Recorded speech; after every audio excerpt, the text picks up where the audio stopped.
Hi everyone. Thank you for this opportunity. So I'm going to talk about recent Electroweak SUSY searches at CMS. Coming to slide 2, a brief introduction. So strong SUSY production has been explored extensively since the start of LHC because the cross sections are high. So that way you get a lot of events. And unfortunately, no hints for SUSY so far, and limits are quite strong. So the search for electroweak production is challenging because the cross sections are low, as you can see here. But the naturalness demands that the Higgs mass are near the electroweak scale. So which means we should be able to access these Higgs at the LHC. But probing the electroweakness is difficult since the cross sections are small, but they have the leptonic signatures and the standard model backgrounds are relatively low at the LHC. And then there are few advanced analysis techniques which help us to explore these. And also we have a lot of LHC data. So basically, we will be talking about these neutralinos 1, 2, 3, 4, and neutrino 1 is the lightest supersymmetry particle, and then there are these charginos. Okay, so coming to slide 3, let's look at the typical mass spectra, just taking the Vino as an example. So what we have is charginos and neutralino 2, which are the mass degenerate particles, and these are usually the next to lightest supersymmetry particles. And then the lightest supersymmetry particle is chi10. So what happens if the mass difference between the LSP and the NLSP is small is that the chi10, the LSP has low or the moderate momentum, which means we get low or moderate missingity. And that also means we get low boson PT. So typically when an NLSP decays, you get LSP and a standard model boson. So the boson also has low PT. So there's good sensitivity coming from the leptonic searches. As you can see here, this is on the x-axis, you have the mass of NLSP and the y is the mass of LSP. So the region here is mostly covered by the leptonic searches. Now, if you consider the other scenario in which the mass difference between LSP and NLSP is high, then you get high missingity and also high momentum bosons, which means you can target this region where the mass of LSP is low, and basically the large mass differences it's mostly in this direction. So when you have these high PT bosons, you can have a few advantages. So one is you can make use of the hadronic branching ratio for the decays of these bosons. And so the decay particles are contained within a large radius jet. So then you can make use of the mass of that jet. And there are the subjet properties which also help to distinguish background from the signal. So this is a typical jet mass, how it looks like in one of the such analysis. Okay, so you can see this nice peak and the background is mostly smoothly falling. So this helps us to distinguish background and signal, and you get relatively more events because of the branching ratio of the bosons. Okay, so today I'm going to focus mostly on the all hadronic searches, the two searches that I'm going to talk about here, WX plus missingity and di-Higgs plus missingity. So I'll also cover leptonic searches. They are kind of complementary to the hadronic searches, but I won't go into the details about the leptonic searches. Okay, coming to slide 5. So this is the first search, which is WX plus missing ET final state. So here we consider three scenarios. So one is charge-charge production, in which the charge decays to a W boson and a neutralino. So the neutralino in all these diagrams is the one which gives missing. And if you have the TKWZ scenario, you will get a neutralino 2 which decays to a Z boson. And in the other scenario, you can have neutralino 2 decaying to Higgs boson and chi10. So what's the signature here? Basically, two AK8 jets coming from the two standard model bosons which are decaying hadronically. And what we do here is we try to make use of the number of B jets. So in the WW case, we don't have any B jets, so this will be mostly populating the 0 B tag regions. And for the WZ scenario, if the Z is decaying to light quarks, it's 0 B tag. And if it is Z to BB, then it is at least 1 B tag. And in this case, it's mostly the Higgs to BB, so it will mostly fall into the B tag regions. So this is how we target. So basically two AK8 jets coming from the boson decays and missing ET, and then we use the number of B tags to distinguish different types of signals. Okay, the search strategy is making use of the high emissivity events, and we target high NLSP scenarios with low LSP mass. So the plot on the left corresponds to the V tag jet, mass of the V tag jet. So when I say V tag, it's either W versus QCD or Z versus QCD. And so as you can see here, there is this smooth background, which is shown in the light blue here. And then the signal overlaid on top of this background, you can see that this is peaking around the W or the Z mass here. And similarly, we can have BB bar pair, which is contained in an AK8 jet. And then if you look at the soft drop mass of that particular jet, you get something like this. So you can see the red one, which corresponds to the Higgs peak, and then this blue one, which corresponds to the Z peak mostly. Okay, so the two key variables here are the soft drop mass, and we also make use of these deep AK8 taggers. So it looks at properties of the jet and then distinguishes as to which one is signal-like and which is the background-like. So this is something which is new in Run 2, and then it has a lot of advantages, and it gives very good signal to background discrimination. Now coming to the backgrounds and the estimations. So Z to nu and W to L nu and TT bar are the most dominant standard model backgrounds, which we are estimating using different control regions, which are defined based on the single or the dilepton events. And also these AK8 discriminators help us to define a very much background enriched control regions. So all these are used to get the background estimations, and the two plots here show signal in these lines and the backgrounds which are estimated and shown in these colored histograms. So no significant deviations from the standard model predictions, and the results are interpreted in terms of these three simplified model scenarios. So the left one here corresponds to the TKWW, in which we exclude something like 290 to 670 GeV also. And then the WZ scenario is shown here, and then the WH scenario. So these are all corresponding to the VNO cross sections. And so here we see something like 970 GeV as the highest mass exclusion, which corresponds to the 1 GeV, also the mass of chi10.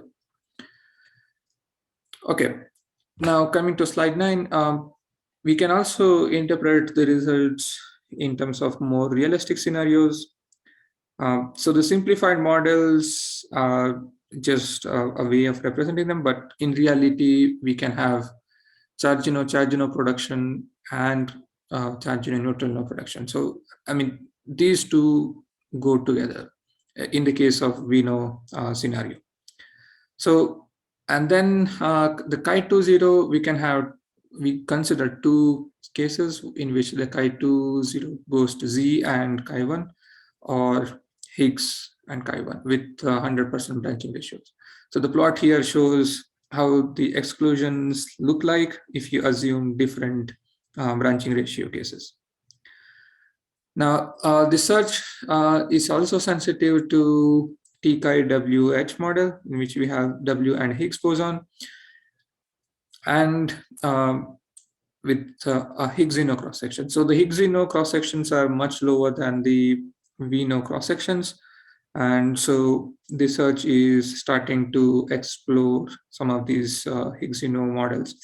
In terms of the observed limit, the limits are barely seen here. I mean, there's not significant region which we are excluding because there was slight excess in few of the bins, but overall it has good region of expected limit, which means we are starting to exclude or be sensitive to many of the Higgs-Zeno scenarios.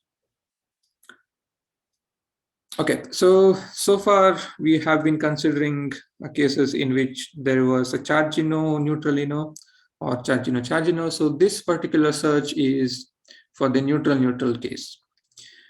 So here we consider two scenarios. So one is TKHHG.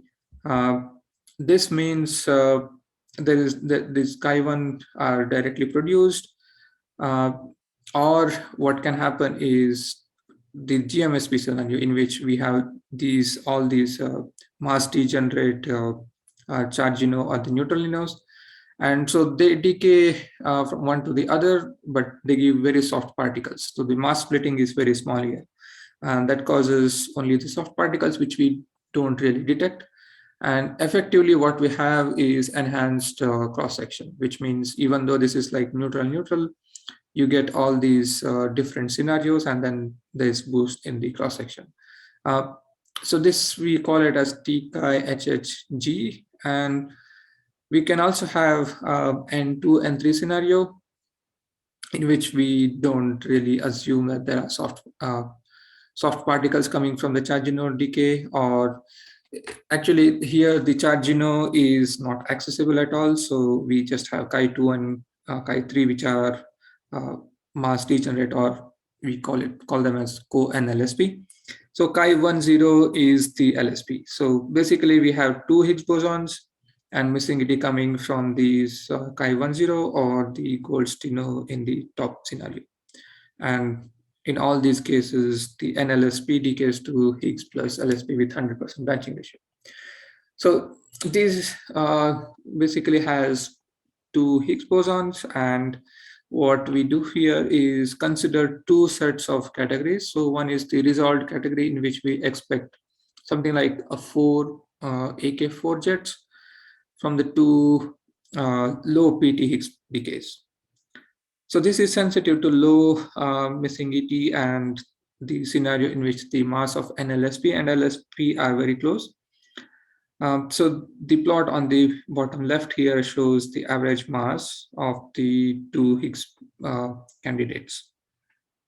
And then the plot in the second one here corresponds to the missingity. So as you can see, the red one corresponds to like high missingity events, and then the blue ones which are low missingity, because the masses considered for the NLSP are low. So as you go to the higher mass, you get higher missingity.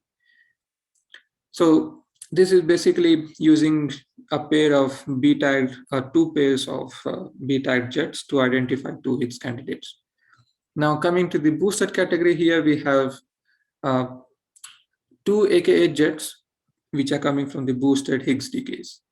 So this scenario is sensitive to high missingity and high NLSP mass, and as I mentioned, like the mass difference is very large.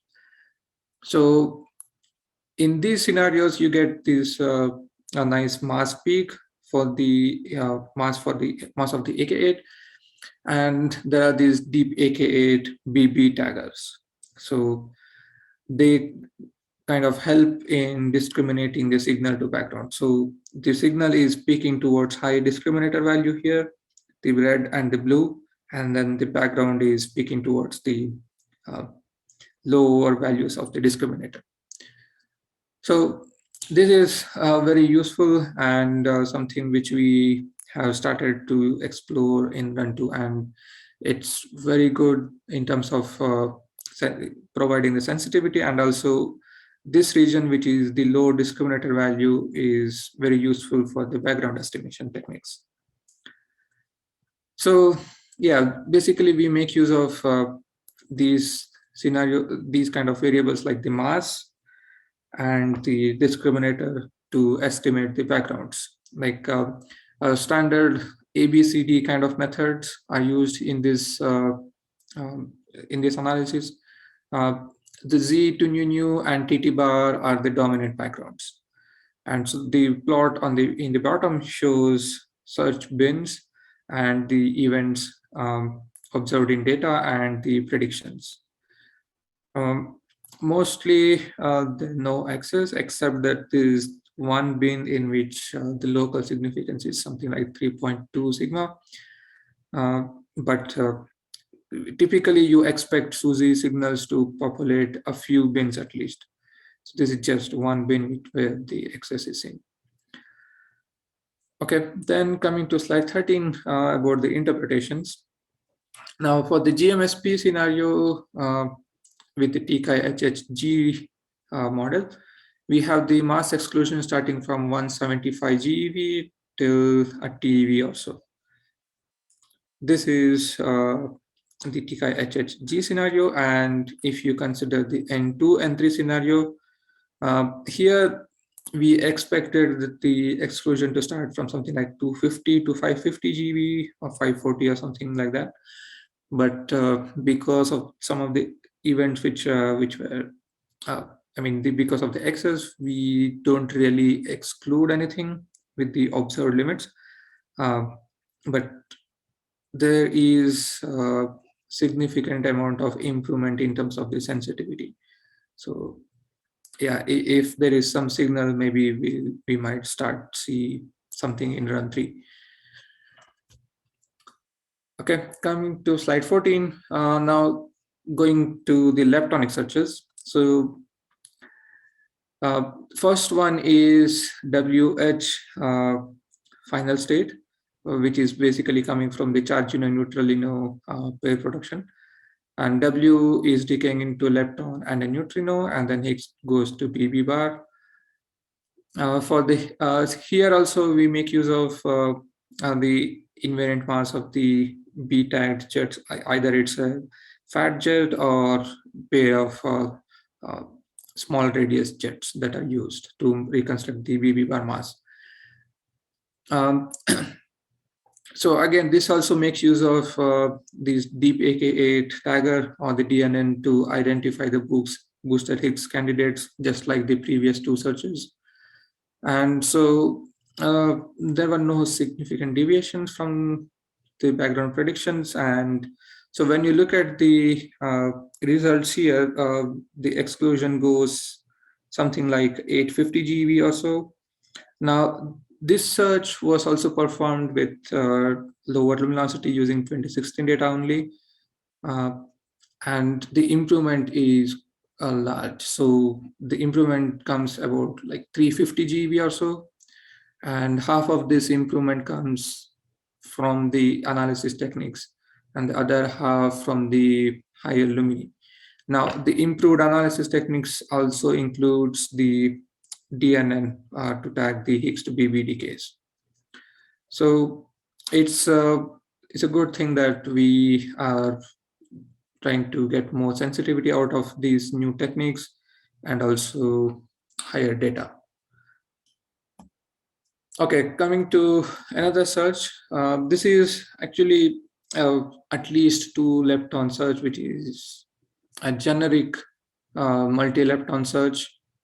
It targets many different signal models with several combinations of light and the tau leptons. So it's a very big and analysis having so many regions. So the important thing that I would like to mention here in this analysis is this parametric neural network.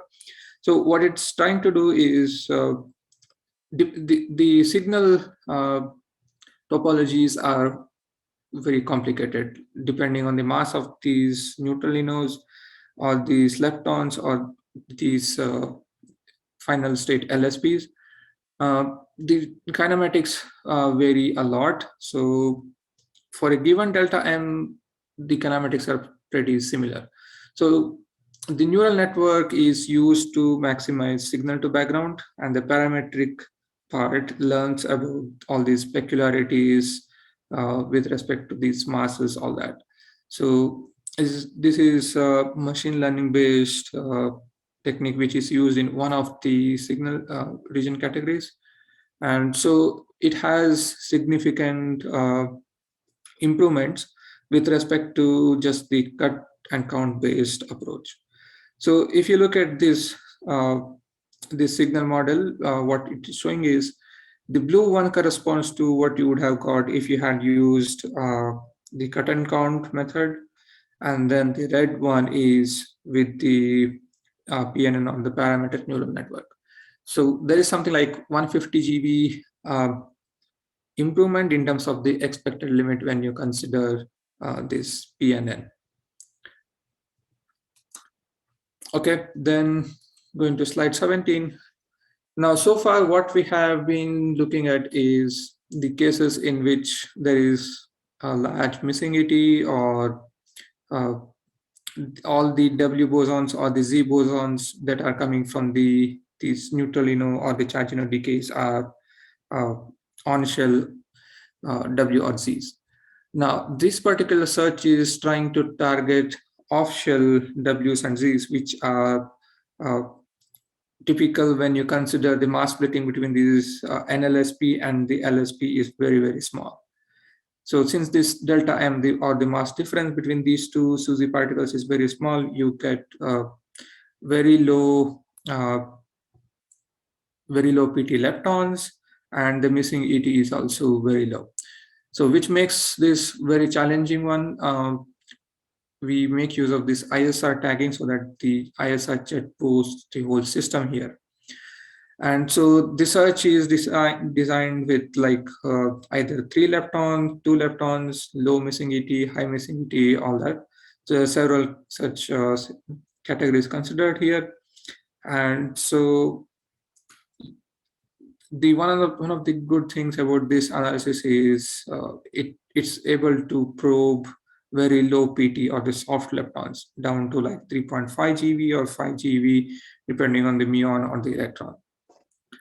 Now, this is important when we have these scenarios which we could not cover in the previous searches.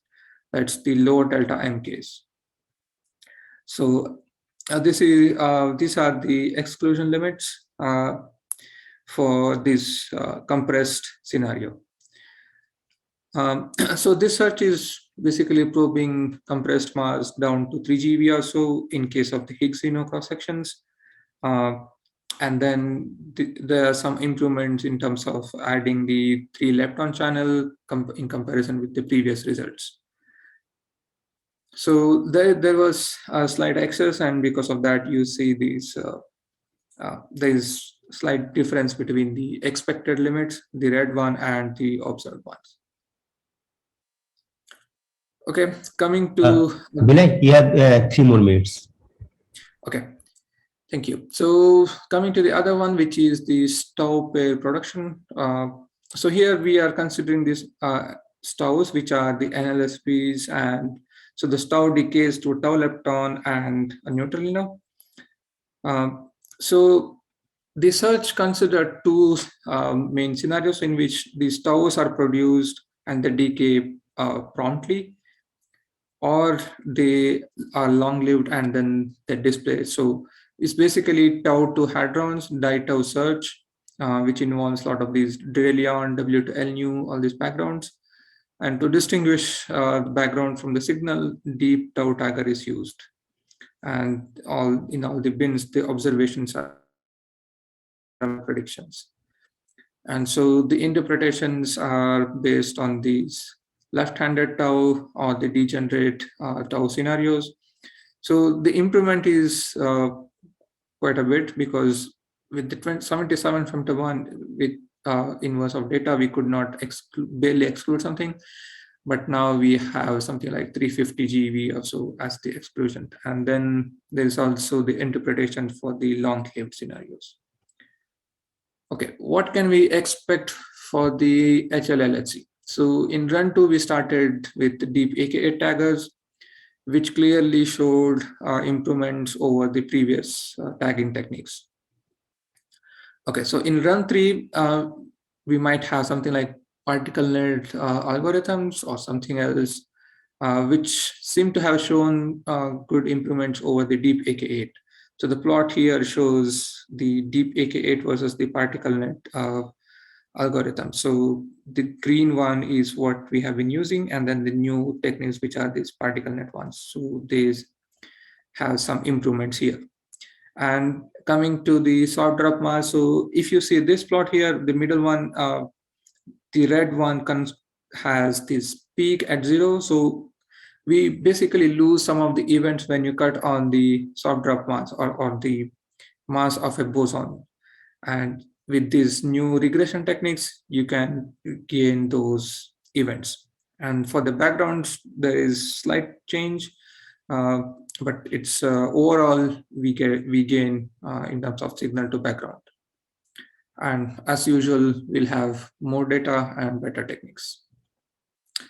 So coming to the summary, with the help of new jet tagging techniques, hadronic searches are trying to cover higher NLSP, or this part of the plot here, whereas the leptonic searches try to target this region. So there are these two which try to cover as much phase space as we can.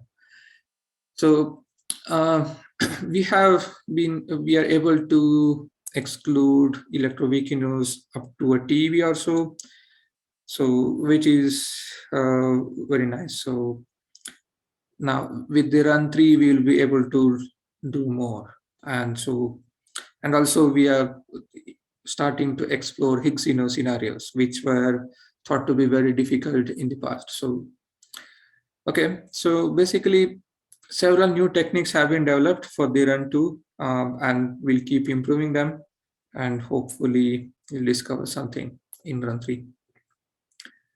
So that's all I have. Thank you. Thank you, Vinay, for this wonderful talk. So now the floor is open for the questions. So please either raise your hand or you can unmute yourself to ask the question. Yes, Satyaki, please unmute yourself and ask the question. Hello, Vinay. I I have several questions, but please feel free to stop me because I'm not the only one to ask questions. All are related to the application of deep learning. If you go to that slide where you're comparing the AK8 tagger versus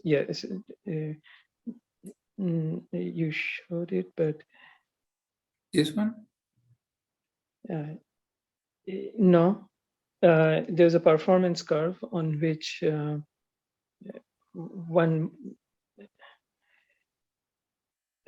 this one. So the left plot, red is particle net MD and deep AK8.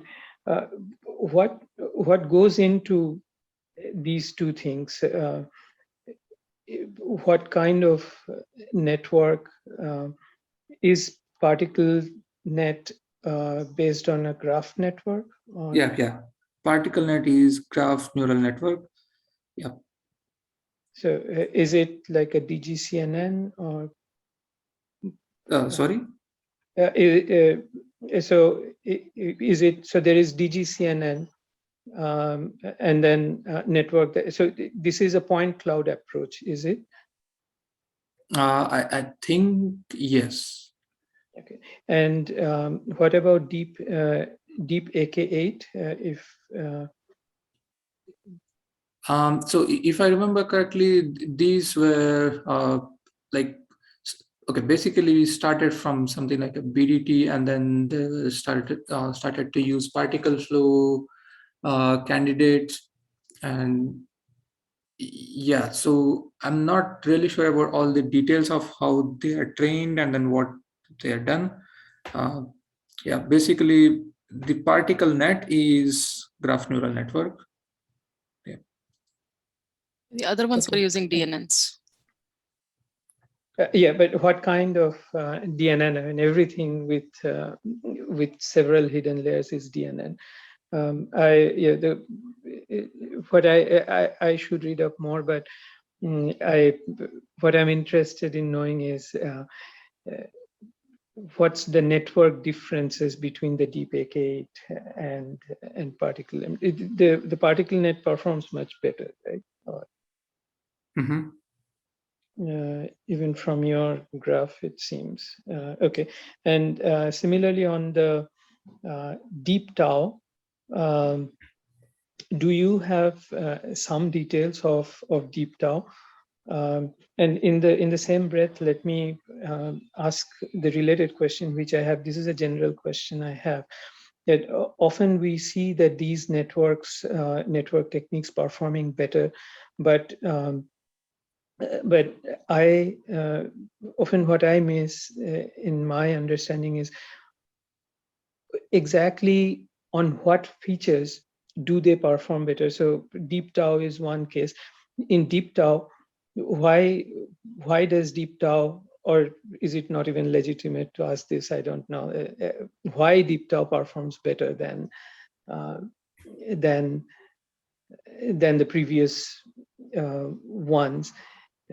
What does it really exploit? So, okay. I mean, these deep networks have been like developed for like tau tagging, B tagging, all of them. So I think what's going on is it has access to more of a lower level information. Like, so for example, which should be, I mean, the B tagging and the tau tagging should have something similar, which is the secondary vertices. So in the classical identification, we were using just the secondary vertices and some of the impact parameter things. Now here we have all this information can be used by the network, and also we include the particle flow candidates, which means it can still learn much more things than what we are just providing before, right? There are two things, but this is probably a matter of discussion on details. But particle flow, when you say it has more lower level information, did you mean that deep tau uses cell level information, like calorimetric cell pulse outputs they go in as input, or it's more like things that particle flow uses? Particle flow does not really, well, no, it does use cell information. I doubt if it uses this cell information. I mean, I'm not really sure, but depending on, I mean, just based on how these are trained on certain particular data set, which I know for sure it doesn't contain very low level, like each cell details. So it may not be using as low as the energy deposits in each of the cells. Okay, thank you. Okay, so yeah, so is there any other question? It seems there's no other question. So let's thank our speaker, Dr. Vinay Hegde. Thank you for this wonderful talk. Thank you, Vinay.